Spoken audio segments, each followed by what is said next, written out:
Garry. Good afternoon. Welcome to the IHUL chat room. Thank you. The Institute of Healthy Urban Living. I'm Brendon Noble and I'm the director. We know each other very well.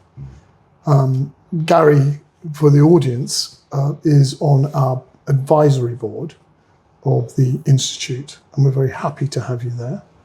The Institute is interested in healthy urban living, so that's living a healthy life in big cities all around the world, and it covers a whole range of topics, and I'm guessing it's going to cover some of the topics that you're interested in, and that's why we've got you here. Brilliant. That's fantastic. So I wonder if you just give us a minor introduction to yourself. Yes, I'm Garry Hunter. I'm originally from northeast England. I left school and studied marine engineering, but then got a job in a photographic lab, and I learned all the nuts and bolts of the technical side of that, but nothing about the aesthetics until I actually went to art college. Then I came to London and worked my way through assisting, and I was an advertising photographer, and I did that for about 30 years. And I've only recently admitted that I'm colorblind. So how I actually managed that for all that time is kind of unbeknown to me, but it was the pre-digital times. You see, the colors were much more defined. You had the red, green, and blue, and the cyan, yellow, and magenta, and that's all the colors you needed. So the only time I really get confused is when it's a very sort of matte color. It's in between olive and khaki. I can't tell the difference. But apparently in the Second World War, we had our uses as colorblind people. So we would be able to tell the difference between natural foliage and the synthetic stuff that were covering the tanks. We could see that, but other people couldn't. So everyone has a use. Everyone has a use, and that's amazing story. A colorblind photographer.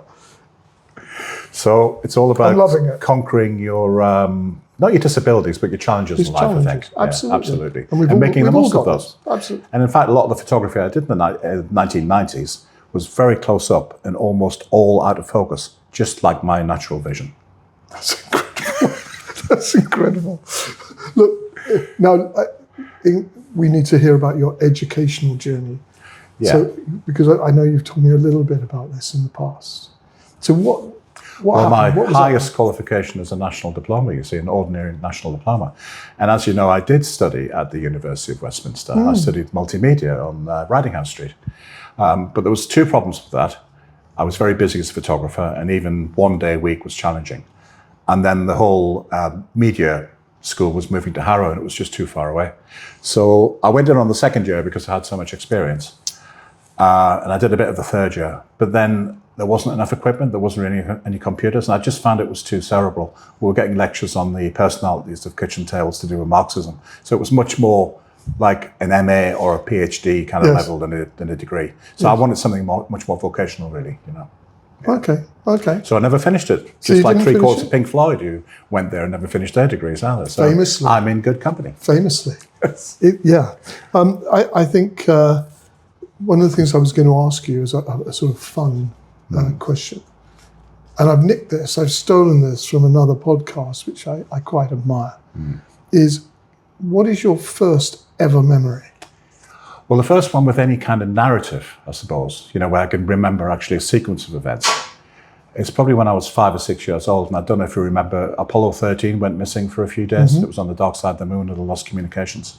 So I went down to the bottom of our garden to look for them, because that was the limit of my world, you see. So I looked over the privet hedge to see if the astronauts were there. Of course they weren't. What a disappointment. Yeah, it was. Yes. So that was my first real memory. The other one that really sticks in my mind is when my father took me to meet a lord, you know, and he still lived in his council house. Billy Blyton, Lord Blyton, he was very strong on miners' rights. Yes. And we went around there and met him and had a cup of tea, met his wife, and he was doing something. My dad was having problems at the coal mine with the management, and he sorted it all out. So a really amazing guy. The interesting thing about him was, you know, he gets into the House of Lords, and one of the things you're supposed to do is to go to the College of Arms and get your coat of arms made. Sure. So he went there and he said, well, I want a bottle of brown ale with a schooner glass, 2 cross darts, rampant greyhounds, and what was the other one? I think it was a miner's lamp. And they wouldn't do it.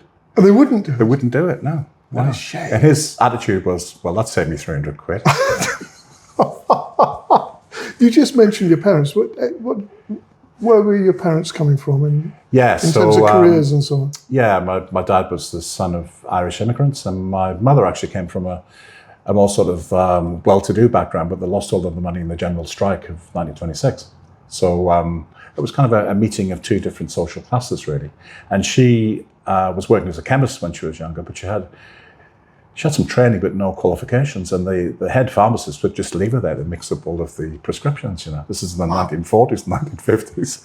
And then my father, who was in the Merchant Navy at the time, he went into the chemist to get his photographs developed, you see. So that's how they met. Yes, yeah. Darling's Fantastic. the chemist. It's a nice name, isn't it? Yeah. Lovely name. Yeah. So in terms of your career then, you'd had that education, you've skipped out, you pointed to the fact that you'd become a photographer. How can you talk us through that, the career trajectory? Yeah, so I was working at this lab, which was, you know, a very good experience in learning how to print, and we're doing a lot of work for museums, printing from glass plates, which is something that I'll get into later, you know, the heritage and the historical processes of photography. And I went to see the young ones that were doing a tour, and I was lucky enough to be in the front row, but, you know, I didn't have much money at the time, so I only had 6 frames on the end of the film, and I made every one count. And then 6 months later, Rick Mill was in town. He was doing a solo gig with Ben Elton supporting, strangely enough. So I took the prints along, and I sort of crashed his rehearsal. And he looked at them, he said, "Oh, these are great." He said, "Here's a can of brown ale. You've got to move to London." And he got my first pictures published ever, you know. So he really started everything off. Yeah. And I got £25 for that reproduction of one image, and I was making £32 a week at the lab. So I sort of, you know, weighed that up, and I thought, well, I've got to give it a go. And that's when I moved to Suffolk to live at the residential recording studio at Claret Hall Farm near Clare, which was, for better description, a commune, really. Yes. Full of musicians and hangers-on and liggers and, you know, all kinds of tour managers and dodgy criminals. You know, it was very interesting. So we had a lot of visiting bands would come in, you know, and stay there for like a week. And I remember the Anti-Norway League. Do you remember them? They were a big anarchist band. Yeah. Yes, I was practicing one of their numbers last weekend. Yes. Yeah. So I came down to breakfast one morning, and they were sitting there, you know, with their cups of tea, discussing the mortgages. And I was thinking, anarchists have mortgages. Of course they don't. They can't. It was hilarious. Surely not. Yeah. So that was like a real sort of baptism of fire. You know, I was only 20 or 21, and I was shooting record sleeves and, you know, kind of experimenting with things. So it sort of, using that technical basis, I suddenly just threw all that out the window and started to do really experimental things. So we're doing fanzines, and we're photocopying red cabbage and things like that. And we're using the tour lighting kit to light up the house and create patterns inside, and then messing about with the photography, you know. And that's where I met the art director, Mal Tootle, who'd done a lot of record sleeves. And he said, "Oh, you should go to art college." And I had never actually even crossed my mind, you know. It was never on my agenda to do that. So he got in touch with the head of photography in Swansea. So I hitchhiked all the way from Suffolk, and I couldn't make it in the one day. So I slept on a traffic roundabout in Bristol under my portfolio. And I arrived at the college the next day with kind of grass in my hair, you know. And Mike Rolls, who was the head of department, he said, "Oh, Mal rang ahead." He said, "Which course do you want to come on?" He didn't actually even look at my work. So that was good. And in a way, it was sort of stuck in the past a bit. They were very much into, you know, black and white documentary photography. And I almost got thrown out of college for calling one of the lecturers a Luddite, because he wouldn't do any colour work with me. So they were always trying to get rid of me because I had that technical background and they didn't. They'd all been, you know, done their degrees, gone to the Royal College of Art and just started teaching. And they had no world experience. Did you know you were colourblind? No. Let's see, I did, but they didn't. Just checking. Exactly, yeah. Yeah. So I actually probably had more work published than all of them put together by that time. And I was only 22 or 23. So they saw me as a bit of a threat, really. And it was really good, actually, not coming directly to London. So by going to Swansea, meeting all these people, creating a lot of friends, we all sort of moved to London en masse. Mm-hmm. And that was, you know, a much better way of having a sort of circle of friends, because sometimes London is very difficult to break into, isn't it? So I squatted for a while with a few of the people I knew from Suffolk, you know, and I lasted about 3 months. And then I got a job assisting a photographer in Soho, but I mean, he was very corporate and straight. He used to photograph, you know, Freemasons in the studio, you know, with the one leg rolled up and an apron on. It was just like, what is going on here, you know? So that wasn't really my kind of area. And then I was printing as well, left there, did work for the National Portrait Gallery. And then I met a photographer who had a studio next door. And I started working for him, Peter Makitic, who's of Armenian descent. And the great thing was about him, he didn't just do one type of photography, because some people just do food or portraits. He did everything, you see. And the most important thing about his practice was everything he made from doing the advertising, he put into his own work. And that was a real lesson to me, is that's how you do it. So you take the money from the agencies and the blue chips and the corporates, and then you put it into something and do the fun like stuff. a passion project that you want to do. So his particular thing was documenting the whole of the Atlantic wall around France that the Germans had built, and they can't get rid of it. It's too well built.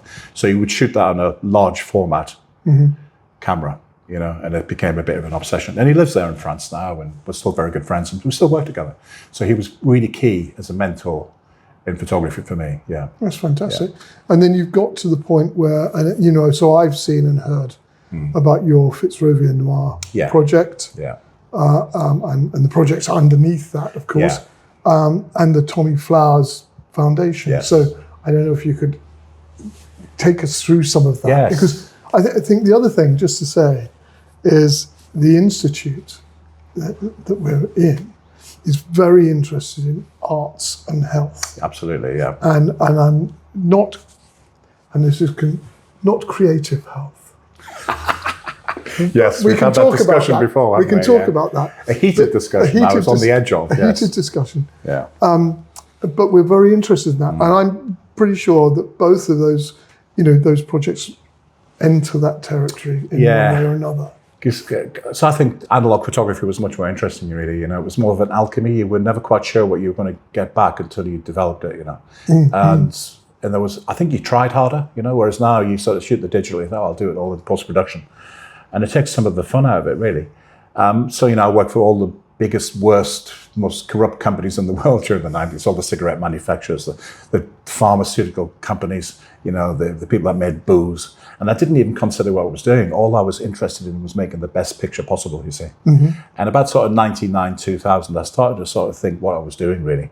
So that's when I worked on the launch of the National Endowment for Science and Technology and the Arts, and I also did a big sexual awareness campaign for young people for the NHS. So I started to sort of shift and actually thought about the impact of what I was doing. You know, that suddenly dawned on me when I was in my late 30s, I think. I had never thought about it before.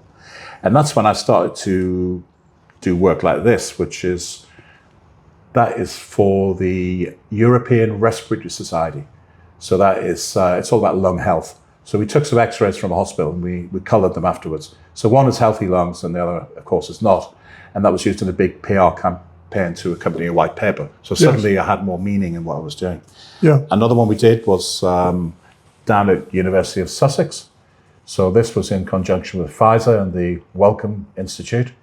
And that is a head louse. So that was done on a scanning electron microscope. So it was really interesting using, you know, all this medical imaging equipment, but for a creative output.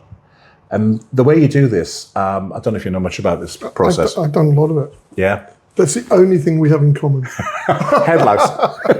No, the microscopy. Yeah. So that's I think made up of about maybe 6 images because they're quite small. So what you do when you're photographing insects, you put them in different strengths of alcohol over a week, so the exoskeleton doesn't collapse and it preserves the shape of the insect. And then you spray it with gold dust and you put it on the little podium and you spin it round on the end of the scanner, and you can decide how far that scanning is going into the exoskeleton. So you can do something on the surface or you can go deeper in. So it's very interesting. And we tried to do something with stem cells, we just couldn't find them. You know, with an insect you can see it, but with the stem cells, it was like, where are they, you know? And you've done a lot of work with that, and they're quite elusive to actually image. I found them. Oh, you found them. I found them. Yeah, I'll show you the images one day. Yeah, great. They're beautiful. I love scanning electron microscopy. Yeah. Are there still like really big machines, are there? Yeah, pretty big machines. They've shrunk a bit, but they're still big old lumpy machine. So that won a Wellcome Trust Biomedical Imaging Award, you see. So that went to the university and it went to me. And it was good for them because, you know, they were trying to close down that biology department and kind of give them a little bit of a boost. So I was happy to be involved with that. So that's University of Sussex at Falmer. Okay. Yeah. Not Brighton University, but nearby. Yes. Yeah. And then when digital came in, I was getting a bit disillusioned about just being a cog in the wheel and not having control over the whole process, you know. And I did a few big, you know, digital shoots, but it was just like, it was starting to feel like a technician, you know. And it was just a different way of working. So in 2008, the Middlesex Hospital, which of course you'll remember, it was there for 250 years. Yeah. So it wasn't just a hospital for treating people, it was a big teaching hospital.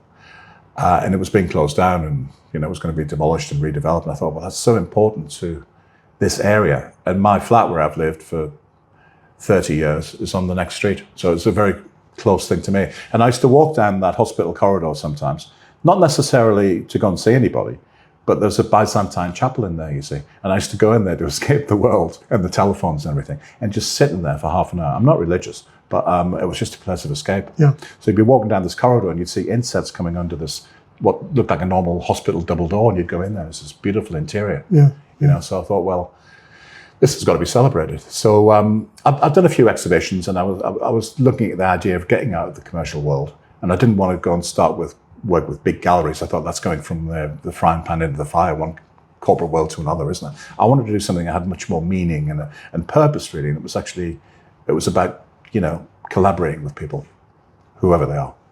So what we did was we managed to get access to the hospital as it was being demolished. So every weekend for about 3 months, we went in on a Saturday afternoon, and we brought people who'd been patients or staff there, and we photographed them. You can see this is in one of the bathrooms. The sinks have been pulled off the wall.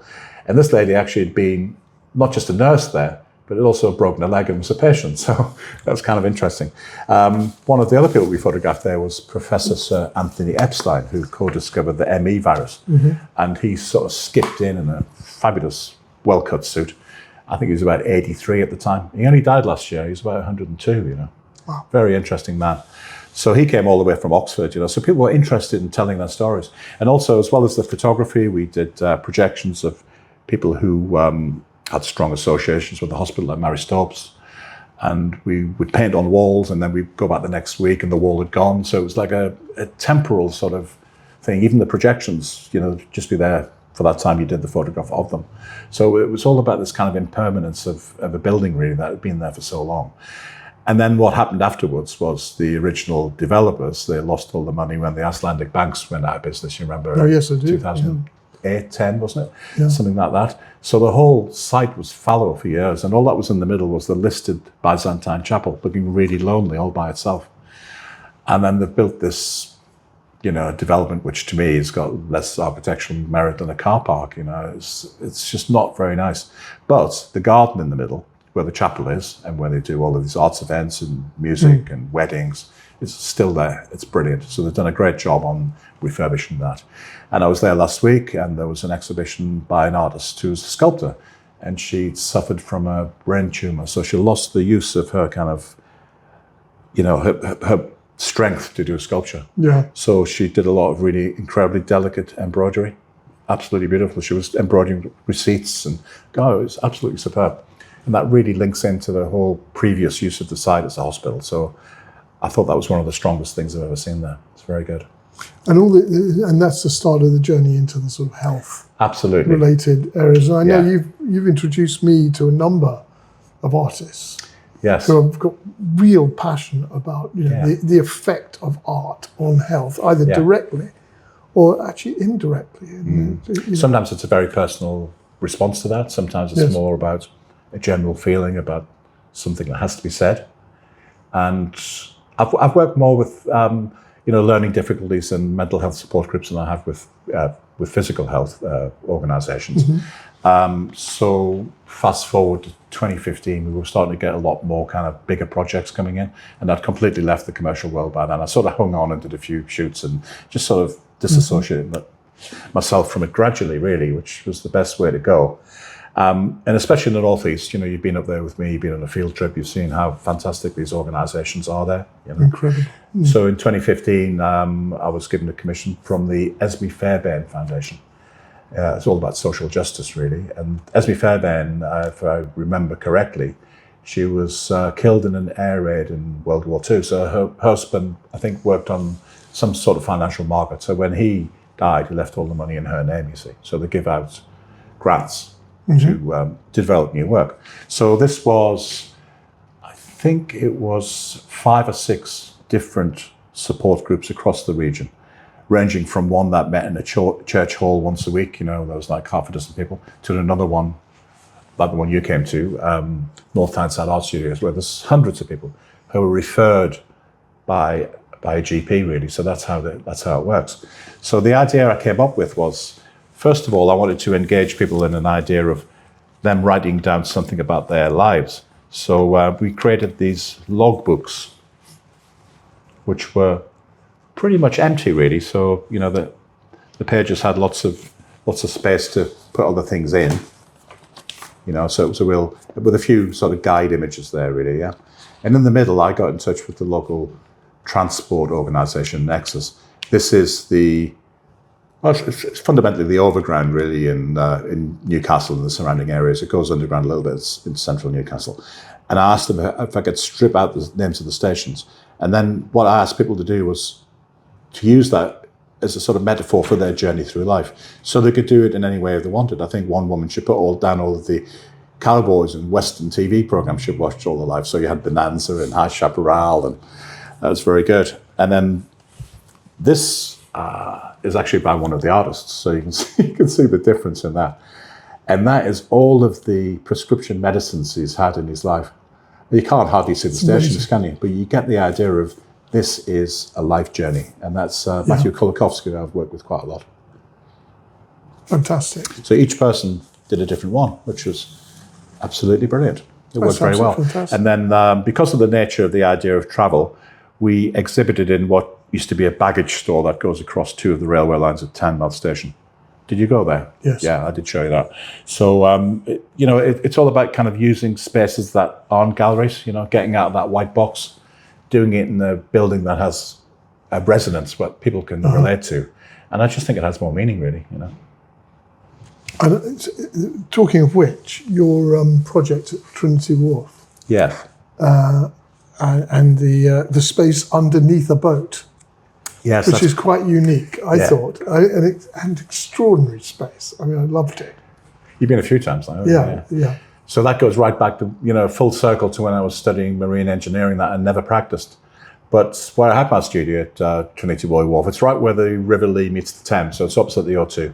And there's been a collection of kind of lightships and tugs there and things like that. And then, strange enough, SS Robin was a ship I worked on in 2005 doing photography workshops when it was in West India Quay. So this ship is the last example of what was called a coaster.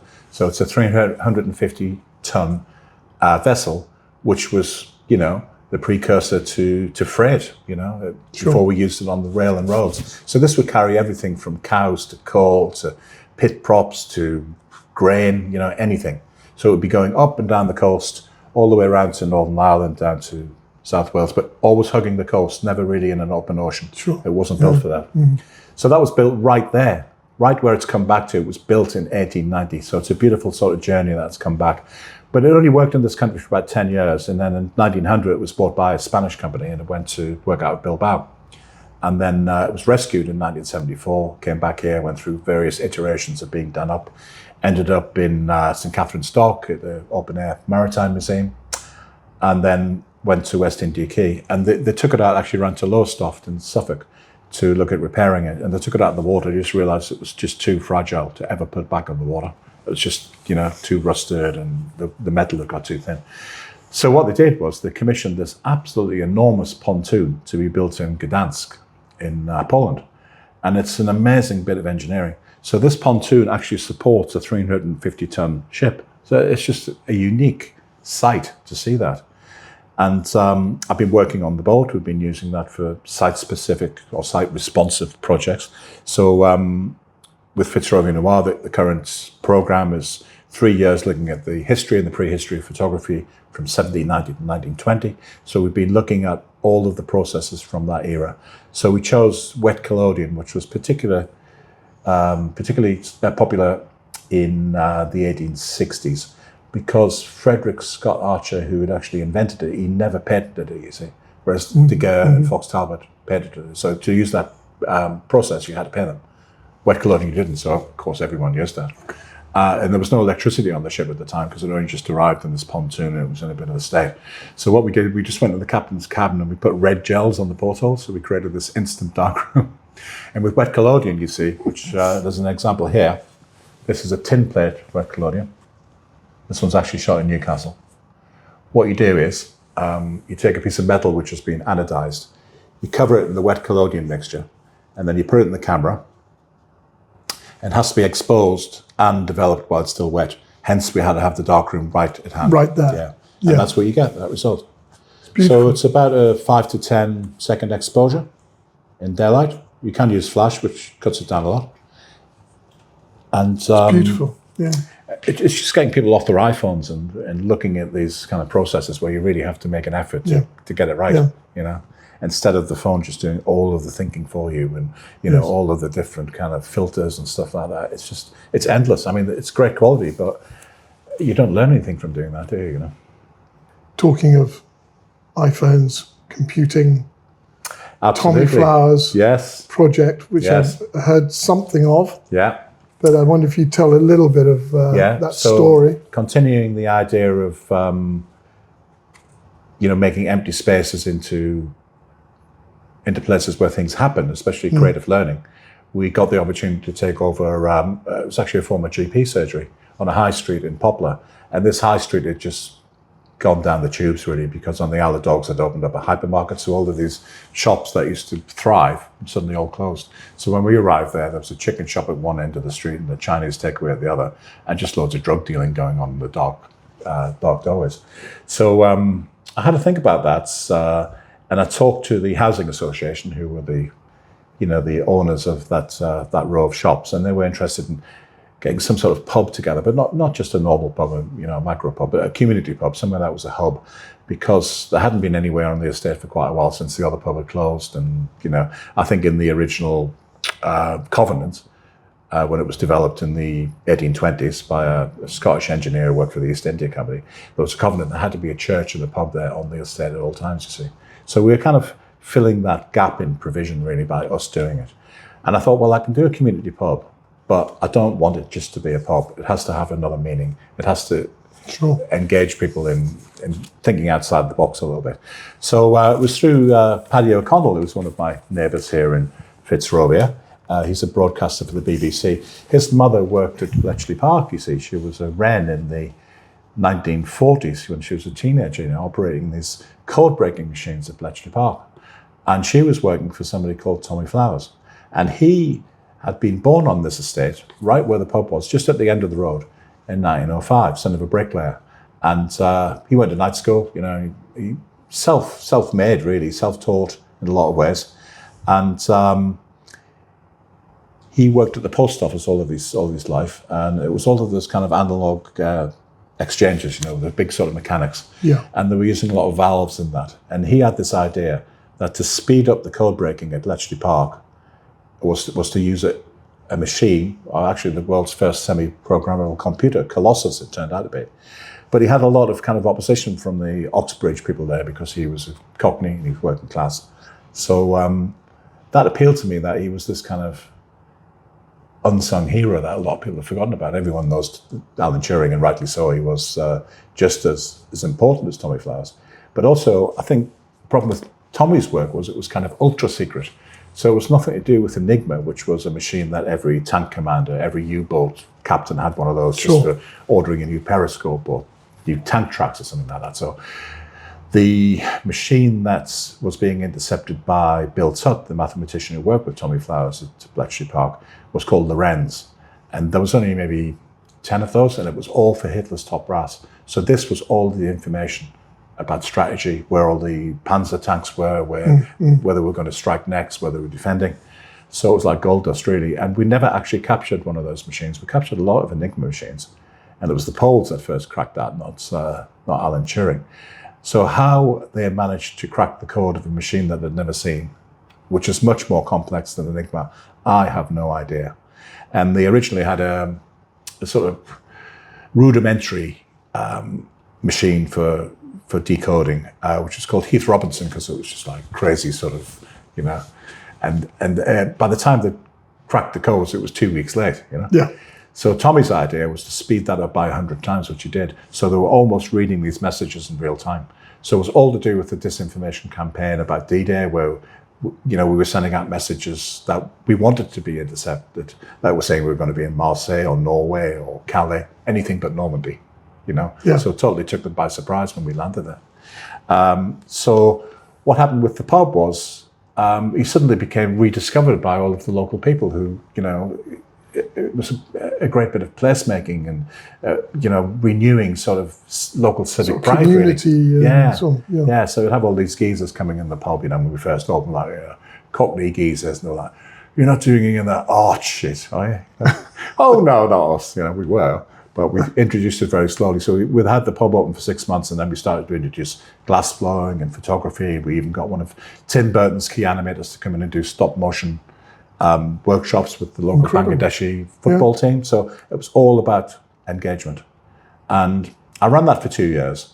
And the pub was supposed to close, and then COVID came along. And, so I thought, I don't want to do it anymore. I want a different vehicle. And then next door became available, which was the old post office. So it fitted directly with who Tommy was working for all of his life. So that's when I started to set up the Tommy Flowers Foundation, with the idea of encouraging innovation and keeping his legacy alive. So I got in touch with the family just to make sure I had this blessing, and they're very much behind the whole thing that we're doing. So it took a while to get going, really. We've just had our second grant, but what's come out of this project was a feature in the Guardian Weekend magazine last October. So this was written by Andrew Smith, who you've also met. I've met him. Who yes. brought Moondust. So that's when he tracked down the last surviving 9 people who'd walked on the moon. And it's a fascinating read. So he wrote this very in-depth analysis and really saying, well, move over Alan Turing. This is the real hero of World War II code breaking. So I think, print media now, people don't read it so much. There's about 360,000 people actually got a physical copy of the magazine. But online, worldwide, and The Guardian is very big in America apparently, 6 million people have read that article. That's great. So that's 6 million, probably about 6 million people who've never heard of him before now know about Tommy Flowers. Yes. So that is just absolutely incredible. And through that, other things have come together. So I've been working with a young violinist and a composer called Jack Campbell. And what he's done is he's taken inspiration from the mechanics and the mathematics of the Colossus machine and made a piece of music from that for solo violin at the moment. And we're looking at orchestrating that, performing it on the pontoon with the Sinfonietta, which I think is about 15 musicians, and projecting code on them as they play. So that's kind of in the pipeline for the next project, really. Yeah. Fantastic. So one thing leads to another, and then you meet people who change your direction a bit, and that's what it's all about. And I just hate repeating myself. It's just I have to be doing new things all the time. I love the fact that you've got sort of almost technology there, art, but there's a social cohesion element as well with the pub and so exactly. on. I love that. Yeah. And that brings me to one of the sort of last areas that and this is asking your advice, really. In terms of the Institute of Healthy Urban Living, we're very interested in how arts can impact health in all its facets, in all those avenues, if you like. Yeah. So what do you think? Where do you think we should be sniffing around? We should be putting our energy to try to make that happen. Well, maybe using the model of sort of getting out of the university and onto the streets and doing things in buildings that people don't expect, and they're attracted by maybe the access to something that is not normally allowed. And you can use that as a sort of leverage to get people interested in what you're doing, really, I think. Because, it's a bit like art galleries. I think some people are suspicious of universities, especially if they've never attended one, and they see it as something not for them. And I think that's why we definitely should not have set up a gallery on the Aberfeldy estate, because it would just disenfranchise people even more. Just but a pub, you see, worked is out. a democratic meeting space. And even people that didn't drink, they would sometimes come in, and just have a soft drink. And then we realized that by opening up next door the post office that wasn't licensed, we suddenly appealed to a much broader demographic, really.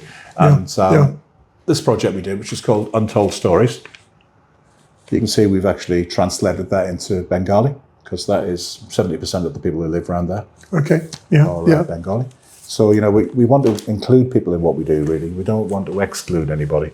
And I think sometimes, when you're doing a funding application, it says, who is this for? And we just put everybody, It's not for people under 16 or people of this or that sort of persuasion. It's for anyone who wants to be involved. Don't want to exclude anybody.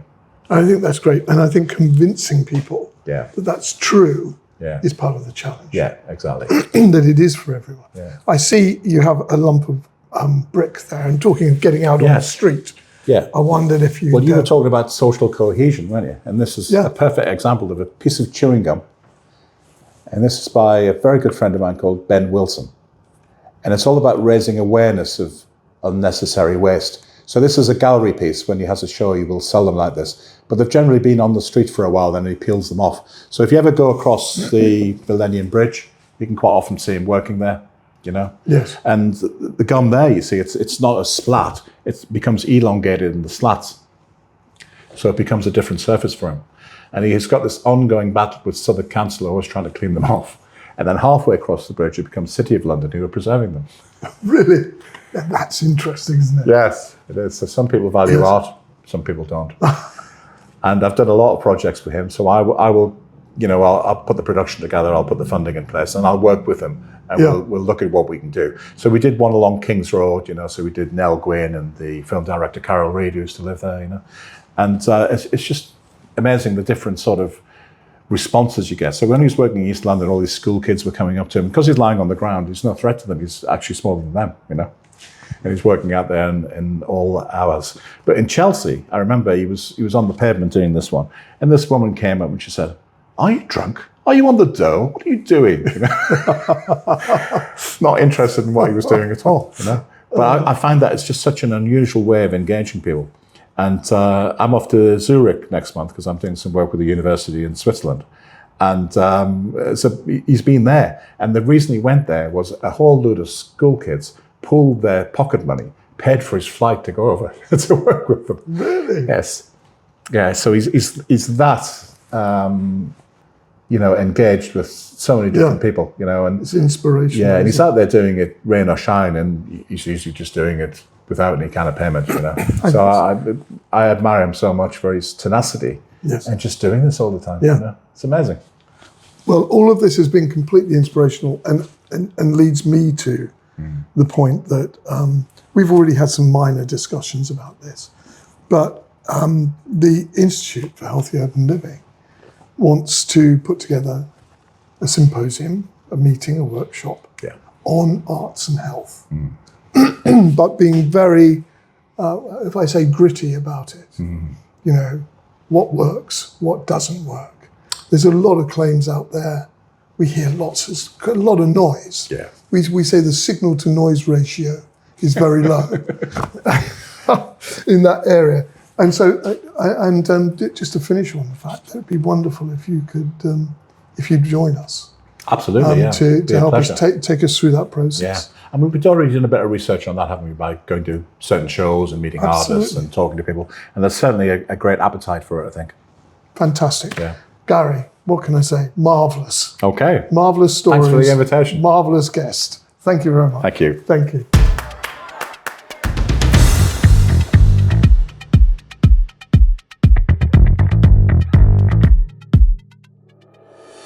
So Gary, what's all this glass? Well, this has got a real sort of poignancy to do with arts and health, because I initially found out that I think it's Oregon in the Northwest United States, they have these hot glass shops for military personnel returning from combat who are suffering from post-traumatic stress. So the making of the glass becomes a kind of therapy in itself, because you're dealing with this material which is 1200 degrees in temperature. So it has this kind of excitement and danger at the same time, you know. And the fact you're molding something, and then when it, you know, it cools down, it's got this amazingly beautiful quality that you've actually made this, you know. And the actual process has not changed for thousands of years. I mean, the way it's powered is because you use propane now instead of coal. So I got very interested in that, because, a number of reasons really, because near Trinity Buoy Wharf used to be the Thames Plate Glassworks, you see, in the latter half of the 19th century. And a lot of those craftspeople who'd come to there to work were from Northeast England. In turn, maybe 150, 200 years earlier, artisan glassmakers had come over from Italy and settled in Tyneside. So you've got this kind of triangle between Genoa, Newcastle, and London, you know, three big ports. That's amazing. And this journey of glass has been Yes. between all of them. So I got to know a few glass blowers, and one of them, John Lewis, he makes his own furnaces. So the one I commissioned him to make it's created out of an old kiln which is on its side. It's on a shopping trolley, and then it's got the extractor fan from a bouncy castle. So he's upcycling all of these waste materials into something useful. And because it's only this size, you can take it round. So it's been to schools. I think it's been to UCL. It's certainly been up to Newcastle at the banqueting hall with me. And when we went to the banqueting hall, we got a lot of sixth formers interested in taking part. So I got them all to make one of these, which is slightly broken on the bottom, but it's the shape that's important. I don't know if you can see that. Yeah? Is that okay? Yeah, so that is the same shape as Joseph Swan's incandescent light bulb of 1879. So this was the first light bulb which would actually stay on because it had a tungsten filament. Before that, they'd been using bamboo, and you can imagine that just burned out in seconds. Yeah. So it was William Armstrong's house that was the first one to be lit by electric light, by these bulbs, because he was friends with Joseph Swan, you see. So all of these amazing innovations were going on in Tyneside. Some people have said it's like the Silicon Valley of the 19th century. I don't know how true that is. But not only that, the power for the light was created by an Archimedean screw that was powered by water. So it was, he was working with those kind of things in the 19th century, And it actually, predicted the end of us using coal. You could see that in the future that we wouldn't be using it anymore. Sure. We'll be using water-powered electricity. Yeah, so an incredible man. And he's somebody that I'm passionate about getting more people to know about him. And so what happened with these bulbs, we ended up with about 60 or 70 of them. They were all sort of put together in a much bigger sculpture in the same shape as the bulb. Okay. And everyone had a stake in that, you see, because 60 or 70 different people had been involved. So it's called kind of co-creation. I think that's the buzzword. But it's all about getting people involved in making something and being part of a bigger piece. Sure. So that's going to be exhibited on the pontoon I was talking about at Trinity Buoy Wharf the last few days of June. So Friday the 26th and then the 27th and 28th, the exhibition will be open. And we're doing lots of talks. So we've got Robert Elms coming along talking about the idea of belonging. And we've got Ian Sinclair also there as well. And we will have the glass blowing studio there as well. Should actually be. Yeah, so you can come along and have a go. Oh, well, maybe we'll get down and absolutely. Take a few images. So this is the culmination of the 3-year See New Histories project. So See New it's divided up, so it's different points of the compass, you see. So you've got southeast, east, northeast and west, and that is the 4 different places where we're doing this project. So we're doing it in Bromley and Greenwich, which is southeast. We're doing it in northeast, Newcastle, where I'm from, and we're doing it in W, which is the West Midlands, Walsall, which you also came along to me. And then the E is the centre of that, which is Newham. It's the Getty Images Archive, where they've got 80 million images in there, and only 2% have been digitised. So it's an enormous warehouse. It's like that scene at the end of Raiders of the Lost Ark, when the camera pans out and it just goes on and on and on and on. Yes. And most of those images have not been seen for years, So they're wrapped up in little brown paper parcels with string. And then some of it you have to actually look at in a darkened room. There's a daguerreotype of Disraeli. You can't see it in daylight, it will ruin it. So you have to go into this dark room and have a look at it, Fantastic. So I'm now working with them on a new idea, it's all about the parallel histories of working class culture between shipbuilding and football. So that's the next major project. I'm just formulating in my mind at the moment. Fantastic. Yeah. So we heard it here first. Yeah, absolutely. Absolutely. Yeah. Just one other thing, Garry. I wondered if you knew of any other things that have been invented on Tyneside or, Newcastle. Domestos, Lucasade. Yeah. Any famous people from there at all? Apart from me, I don't know. Actually. No. I am literally getting the T-shirt made. Literally going to get the T-shirt. Absolutely. It'll just say on the back, Garry says. And on the front, we'll just list. Yeah. It's going to be actually quite a long T-shirt. Everything. Yeah. That's great. Thanks. Great. It's a wrap.